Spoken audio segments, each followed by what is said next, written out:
రామప్ప దేవాలయం మరొక పేరు రామలింగేశ్వర దేవాలయం. ఇది తెలంగాణ రాష్ట్రంలోని వరంగల్ జిల్లాలోని అల్లంపేట గ్రామంలో ఉన్న ఒక ప్రముఖ హిందూ దేవాలయం. ఇది 13వ శతాబ్దంలో కాకతీయుల కాలంలో నిర్మించబడింది.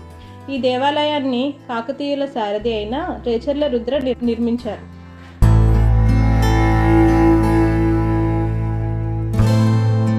కాకతీయుల కాలం ఎలా ఉండేదో చూద్దాం ఇప్పుడు. రామప్ప దేవాలయం కాకతీయుల శివరం గణపతి దేవుని పాలనలో నిర్మించబడింది.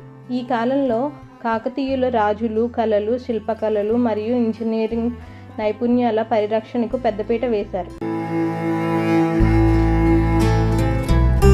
ఈ దేవాలయం కాకతీయ శిల్పకళకు ఉదాహరణ.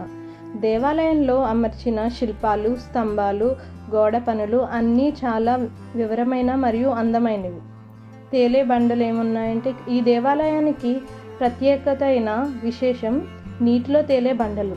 ఈ బండల ప్రత్యేకమైన నిర్మాణానికి కారణంగా ఇవి నీటిలో తేలినట్లుగా కనిపిస్తాయి.